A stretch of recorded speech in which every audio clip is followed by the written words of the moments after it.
Thank you very much. At this moment, I will not repeat any questions. Thank you. Is it fair on Greece that they take up the whole burden of this? One question.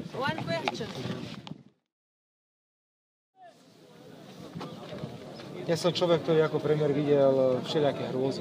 Toto nie je hrôza, toto je nebezpečenstvo. Ja budem naďalej zdôrazňovať bezpečnostný aspekt tejto krízy, pretože veľké množstvo migrantov prešlo do Európy bez toho, aby kdokoľvek skontroloval na falošné pasy. A dnes tajné služby európskych krajín otvorene hovoria, že v Európe sú tisícky bojovníkov Islamského štátu a teroristov. Preto dávam na prvé miesto bezpečnosť Európskej únie a bezpečnosť Slovenska ako takého. Chcel som prísť, pretože tie informácie sa začali šíriť veľmi rýchlo. Chcel som vidieť, lebo tu máme vlastných policajtov, ma zaujímalo, do akej miery sú alebo nie sú vystavení nebezpečenstvu. Z informácií, ktoré mám, je veľká spokojnosť. Naša filozofia je veľmi jasná. Ak nebude fungovať dohoda medzi Tureckom a Európskou úniou a nebude fungovať Grécko ako členský štát Európskej únie a Schengenu, a zatiaľ to nefunguje, musí byť jednoducho iná zóna, kde budú migranti zastavení. To je naša filozofia.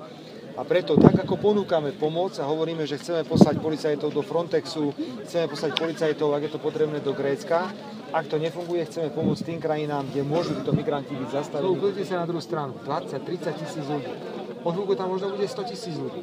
A ak sa rozhodnú títo ľudia, že jednoducho prejdú na druhú stranu, tak prejdú, pokiaľ tu nebude riadna ochrana týchto hraníc. Zatiaľ sme iba na úseku, ktorý je chránený 20 km plotu a nejakými bezpečnostnými opatreniami, ale sú tu zelené hranice, kde môže dôjsť k takémuto prechodu. Čiže to nie je otázka, že ako sa cítim. Mojou povinnosťou ako redaktor, ja nejdem teraz medzi nich a nebudem kontrolovať zväčša. Pozrite sa, mladí muži zväčša od 25 do 35 rokov.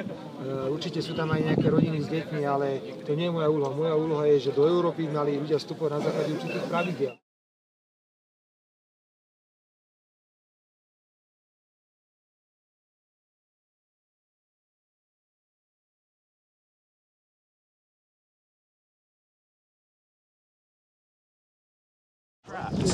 Tens of thousands of people in Greece. I wonder how you feel about that.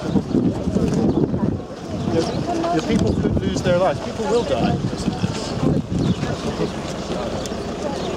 A lot of people think